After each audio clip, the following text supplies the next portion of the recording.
Baik, assalamualaikum warahmatullahi wabarakatuh. Perkenalkan nama saya Hamdani dari Prodi Teknik Informatika. Jadi pada kali ini karena teman-teman banyak yang bahas tentang minta ajarin gimana cara kerja Kemis, kemudian hitungan manualnya menggunakan Excel dan Rapid Miner. Jadi langsung aja tanpa basa-basi ya kan.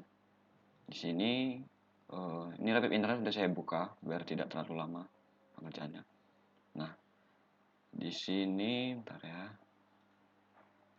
Nah, Nah, di sini ini ada dataset di mana ada berapa ini? 1, 2, 3, 4, 5, 6, 7. Ada 7 teman-teman. Nah, jadi ada penyidikan, penyelidikan, penuntutan, ingkrah, eksekusi. Ini contoh datasetnya. Ini sepertinya dataset untuk pemeriksaan gitu ya. Nah, jadi algoritma Kepmin itu merupakan algoritma clustering yang dimana yang awalnya datanya tidak terstruktur menjadi terstruktur menjadi beberapa klaster. Nah, jadi pengerjaan tahapan awal itu dalam manualnya, hitungan manual, awal-awal kita menentukan centroid awal. Nah, di sini letak permasalahan pada algoritma Kemin, yaitu masih menentukan centroid awalnya itu secara acak. Jadi contohnya gini, di sini kita ketik aja centroid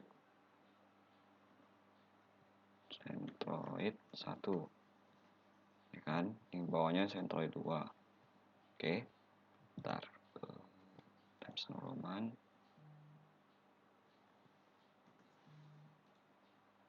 Nah, oke, udah ya. Terus untuk centroid 1, ini contohnya centroid 1 dan 2 ini karena berdasarkan saya mengambil cuma 2 cluster. Karena datanya cuma sedikit ya kan. Jadi tidak mungkin banyak-banyak cluster, jadi saya ambil hanya 2 cluster. Jadi centroid pertama itu ini saya buat ya. Ini langkah kedua. Jadi biar teman-teman gampang lihatnya. Ini langkah kedua. Nah, centroid 1 ini contoh saya ambil dari tahun 2008. Nah, inilah value-nya kita ambil, kita copy, terus kita pastikan kemari. Kemudian centroid 2-nya contohnya saya ambil untuk tahun 2014 contohnya. 2014 kita copy, kita paste. Nah, ini kita rapikan. Nah, selanjutnya kita menghitung jarak Euclidean distance namanya. Menghitung jarak antar tiap cluster dan centroid. Jadi, ini adalah langkah ketiga. Langkah ketiga. Yang pertama kita cari dulu C1-nya, kemudian C2, habis itu jarak terdekat. Jarak terdekat. Nah, kita rapikan. Nah, jadi untuk menghitung C1, C2 ini ada rumusnya, rumus umumnya juga ada, cuman di sini tidak saya tampilkan.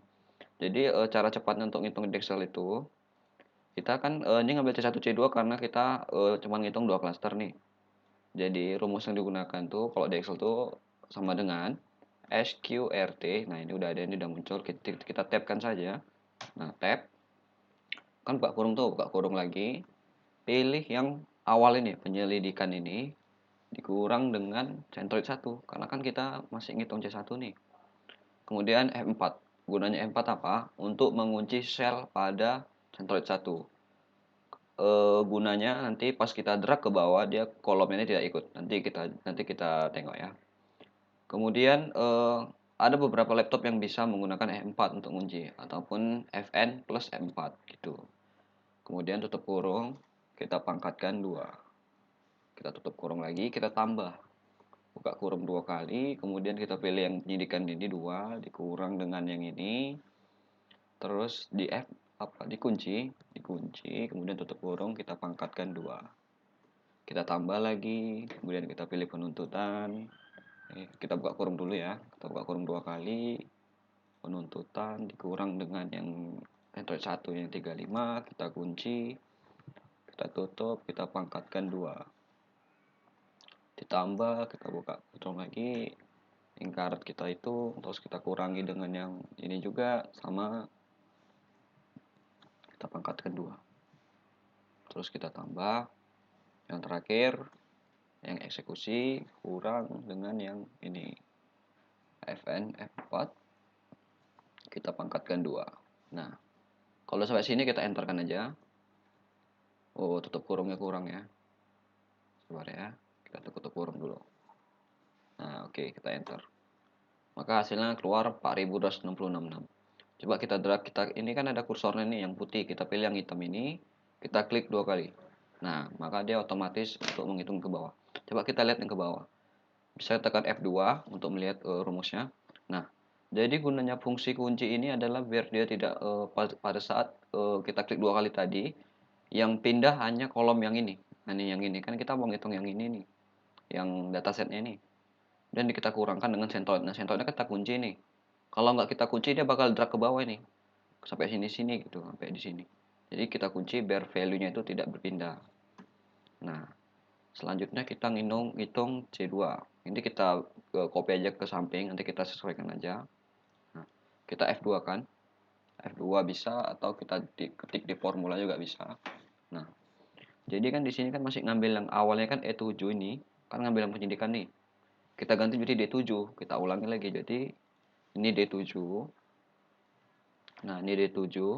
Kemudian kan kita mau ngitung C2 nih. Kita ngambil yang ini. Berarti berada di kolom D nomor 16. Jadi D16 gitu, teman-teman. Makanya kalau bisa pengerjaan hitungan manual itu rapi gitu. Jadi tidak berantakan. D16. Jadi pada saat pengambilan kolom seperti ini tidak bingung mana yang mau diambil gitu kan. Nah, ini jadi kita lanjut. Ini H kita jadi G. Kemudian G15 diganti jadi G17. G16 ya. Nah, G16. Terus H kita ganti jadi 16. Nah, keluarlah hasilnya 9.000, 9.181. Kita drag ke bawah. Kita lihat betulkah rumusnya. Nah, jadi fungsinya, bisa jelasin lagi fungsinya yang kunci itu biar mengunci yang ini. Kan ini pindah nih, kita drag ke bawah tadi. Yang ini jangan pindah. Itu ya. Terus kita menghitung jarak terdekat. Jadi logikanya gini teman-teman. Antara C1 C2, ini contohnya. Antara 4.266 sama 9.181 mana yang paling kecil nilainya? 4.266 kan. Kan cara cepatnya gampang kan, nggak mungkin nih. Kalau cuma segini tanya bisa lah kita ketik manual gitu ya kan.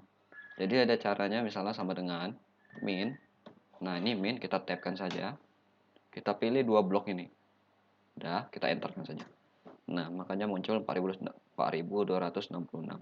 Nah, ini kita klik 2 kali. Nah, maka hasilnya keluar. Nah, kita rapikan dulu.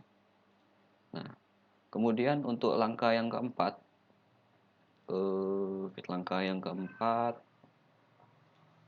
kita bentar ya, biar rapi ya.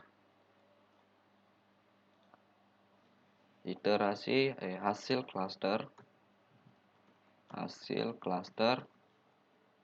iterasi 1 contohnya. Nah, ini kita rapikan. Hasil cluster iterasi 1. Misalnya gini C1 ya kan. Atrinya cluster 1, kemudian di sini C2. Nah, jadi gini loh kita. Ini jarak terdekat ini 4.266 ini berada di C1 atau C2? Oh, berarti di C1 dong. Kita klik sini, misalnya kita tandai dengan 1. 780 berada di C1. 0 berada di C1. Kemudian 339 berada di C1. 98 berada di C1. Terus yang 0 ini berada di C2 ya teman-teman ya. Kan 0 nih. Kan berada di C2 ini. Kemudian 4.059 itu berada di C2. Nah, jadi ini kita rapikan dulu. Nah, kita rapikan. Nah, jadi dapatlah hasilnya. Cluster 1 itu yang C1 ada 5 item, yaitu dari 2004, 2006, 2008, 2010, 2012. Kemudian C2-nya 2014, 2016 gitu, teman-teman. Jadi ini kita warnai dulu ya, biar nampak bedanya. Nah, jadi C1 warna biru gelap, C2-nya warna oranye gitu, teman-teman. Nah, jadi kesimpulannya, ini belum siap ya, teman-teman. Jadi kesimpulannya itu C1 tuh ada 5 item apa aja isinya. Nah, ini dari tahun 2004, 2006, 2008, 2010, 2012. Kemudian untuk C2-nya ada 2 item apa aja isinya, kemudian 2014, 2016. Nah, kemudian kita tahap selanjutnya itu adalah mengelompokkan objek. Ini kita rapikan dulu ya. Mengelompokkan objek. Ini tahap yang kelima. Namanya itu mengelompokkan objek. Nah, ini, jadi caranya kita copy aja datasetnya, kan? Dan kita pastikan di sini. Nah, ini kita kelompokkan berdasarkan dari hasil cluster ini. Ini kan dari cluster 1 ada 5 item nih. Jadi kita copy mana aja yang cluster 1. Misalnya dari 2004, 2006, nah ini berarti cluster 1 nih. Nah, kita warnai. Kemudian berada di cluster 2. Nah, oh satu beda warnanya. Nah, C2 berada di cluster 2. Jadi kita kelompokkan terlebih dahulu, kemudian kita untuk menghitung centroid baru. Kita menghitung centroid baru berdasarkan dari hasil cluster ini. Caranya, bentar ya, ini kita copy dulu untuk tahap yang ke-6. Nah, ini centroidnya juga kita copy. Ini namanya menentukan centroid baru, teman-teman. Nah, ini kita hapus saja hasilnya. Jadi caranya gini, teman-teman. Sama dengan summary, artinya summary itu penjumlahan total. Jadi logikanya gini, teman-teman. 23 tambah 36 tambah 70 tambah 54 tambah 77. Jadi kalau di rumus Excel tuh kita sumerikan, kita pilih aja bloknya ini. Nah, gini teman-teman. Terus kita bagi dengan jumlah hasil klasternya berapa ini? Ada berapa? 1, 2, 3, 4, 5. 5. Jadi dibagi dengan 5. Oke. Kemudian untuk centroid 2-nya sama, cuman dia kita ngambil yang ini teman-teman 2. 80 tambah 96. Nah, kemudian kita tutup, kita bagi dengan 2 karena kan cuma 2 klasternya. Nah, kemudian ini kita blok, kita drag ini yang untuk narik rumus, kita drag ke kanan. Nah, ini. Nah, kalau ada tanda silang seperti ini, tanda peringatan, kita klik aja, kita ignorekan saja. Nah, gitu teman-teman. Ntar saya cek masih ngerekam atau tidak. Oke, masih. Selanjutnya kita ngerjakan untuk perhitungan lagi. Nah, kita ngitung ini lagi, iterasi kedua. Ini namanya iterasi 1. Iterasi 1. Nah, ini iterasi 1 namanya, kita warnai dulu ya. Nah, ini iterasi 1, kemudian kita ngitung iterasi kedua. Nah, ini iterasi 2. Caranya kita kopikan aja ini datasetnya tadi, ataupun semua bisa di copy juga bisa. Nah, ini kita copy semua. Nah, sudah kita copy, ini langkah yang ke-7 ya. Langkah ada ke-7. Ini ada langkah yang oh, digabung aja lah ya, biar jadi teman-teman nggak bingung. Ini C1, C2-nya kita hapus aja. Dari yang ini, bisa.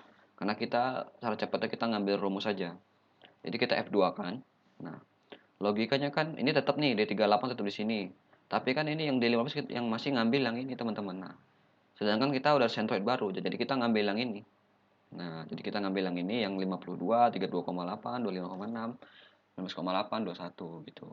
Nah, jadi kita ubah, makanya kalau bisa ngerjakan Excel-nya itu rapi, teman-teman. Jadi enak lihatnya kan. Jadi misalnya 70 nih. Berada di D berapa ini? D29. Jadi kita ganti dengan D29. Nah, pas kan? Kemudian ini E29 sama juga. Nah, ini 29, kemudian F-nya 29. Karena udah pas nih kan, udah nggak boleh dirubah lagi. Ini G-nya ganti G29. Kemudian H-nya H29. Oke, kita enter. Nah, keluarlah hasilnya C1. Kemudian untuk C2-nya, kita F2 kan. Nah, fungsi ngambil yang ini kita rubah yang centroid 2.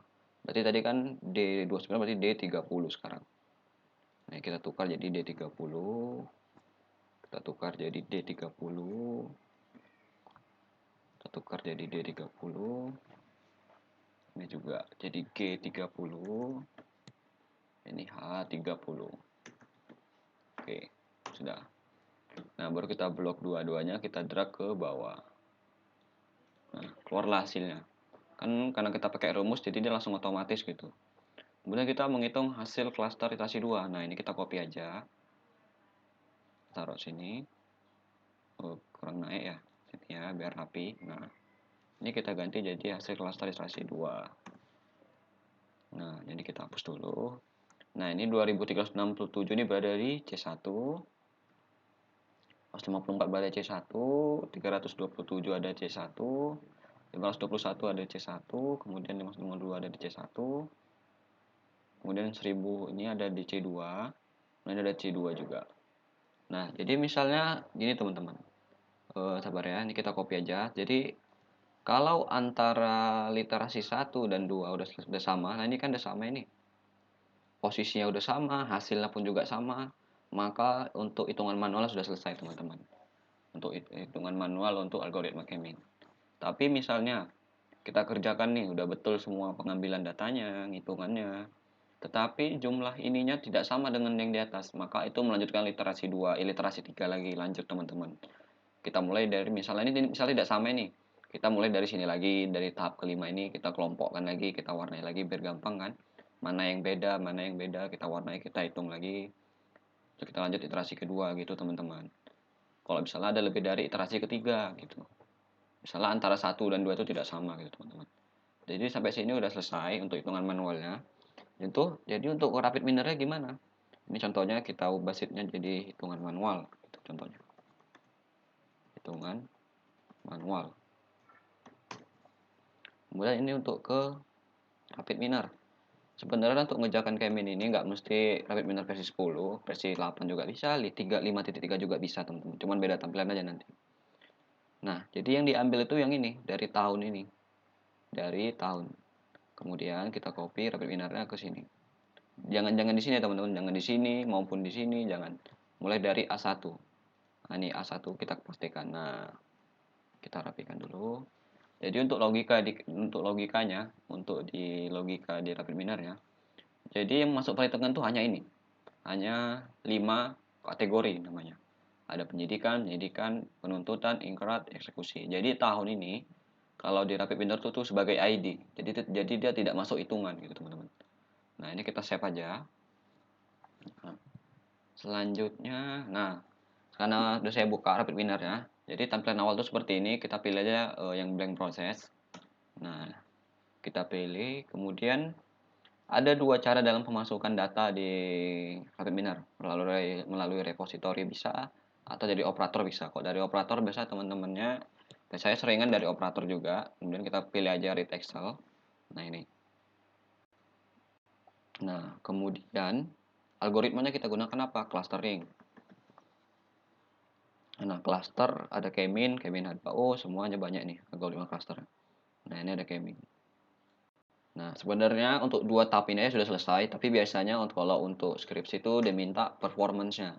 Jadi kita ketik sini performance. Nah, pilih yang performance yang untuk cluster. Nah, jadi cluster distance. Nah, coba. Nah ini read Excel-nya. Kita pilih yang import configuration wizard. Terus kita pilih datasetnya dari di mana. Contoh tadi punya saya di, kalau nggak salah di download ya. PC download. Nah ini latihan K-mean. Kita next. Nah kita pilih sheet-nya dulu. Sheet-nya sheet berapa tadi kan, sheet rapid miner tadi. Nah ini kita ada dipilih. Nah ini kita pilih contohnya. Nah ini kita pilih. Kita next kan. Nah di sini teman-teman harus perhatikan. Untuk tahunnya ini kita ganti jadi role gitu. Change roles-nya kita ketik ID. Atau diketik juga bisa atau dipilih dari sini. Kalau di rapid miner versi 10 bisa kita pilih. Nah ini ID. Oke, kita finish kan. Nah kemudian untuk kita masukkan jalur ini ke algoritma clustering. Terus di clustering kita lihat juga kan ada K, terus max run, terus measure types ini untuk validasinya. Terus ini divergence-nya. Kemudian K-nya ini kita ganti jadi 2. Nah, karena kan kita mau ngitung 2 cluster nih, mau kita validasi lagi. Terus ini hasil cluster ini kita masukkan ke mari. Kemudian cluster yang ini juga masukkan ke exa. Nah, terus performanya kita masukkan. Nah, untuk di performance biar aja, ini ada pengaturan, ada Davis Golden atau overrequest atau centroid distance. Kita kan pakai centroid tadi, kita pilih yang ini, kemudian extra-nya kita masukkan ke result, cluster masukkan ke result. Kalau udah sini kita play kan aja atau kita run kan. Nah, jadi cluster modelnya udah ditemukan ini. Jadi rapid miner teman-teman, jangan bingung cluster 0, cluster 1, tapi kan saya ngerjakan 1 2. Jadi kok di rapid miner itu cluster 0 itu 1, teman-teman. Kok cluster 1 baru 2 kok di rapid miner. Jadi ini hasilnya cluster 0 ada 5 item, cluster 2 ada 2 item. Sama berarti. Sama hitungan kita tadi. Mana ya? Nah, ini teman-teman. Kita minimizekan aja ya. Nah, sama ya. Nah, ini. Kemudian isinya apa-apa aja. Nah, inilah teman-teman. 2004, 2006, 2008, 2010, 2012 berada di cluster 1. 2004, 2016 berada di cluster 2. Jadi sudah sesuai ya dengan hitungan manual kita. Ini udah valid datanya. Valid hitungannya, valid di rapid miner juga valid. Terus kalau mau melihat isinya apa-apa aja cluster 0. Nah, inilah teman-teman. Bisa lihat di folder view. Ini isinya ada beberapa ini, ada 5 sama aja 2004, 2006, 2008, 2010, 2012. Cluster 2 isinya 2014, 2016. Terus mau neo grafiknya atau centroidnya juga bisa. Nah, ini centroidnya. Terus plotnya. Terus di sampel clusteringnya kita bisa visualisasi menggunakan scatter bubble juga bisa. Nah, ini teman-teman. Kalau teman-teman bisa lihat, jadi istilahnya gini teman-teman. Ini jadi penyelidikan berada di X2, Y2. Jadi intinya, ini ada 5 cluster, terus 2 cluster, 5 cluster, cluster 1, 2 cluster, cluster 2. Jadi begitu teman-teman. Nah, ini untuk performance-nya biasanya yang dilihat itu dari segi ini ada effect within centroid distance. Ini jarak antar cluster 1, ini jarak antar cluster 2, ini rata-rata. Ini rata-rata ya, teman-teman. Rata-rata jarak tiap centroid. Kemudian ini ada Davis Golden atau DPI. Ini 0,7 ini 49 udah termasuk bagus karena logikanya kalau Davis Golden itu jika jika jumlah klasternya mendekati 1 maka baik teman-teman.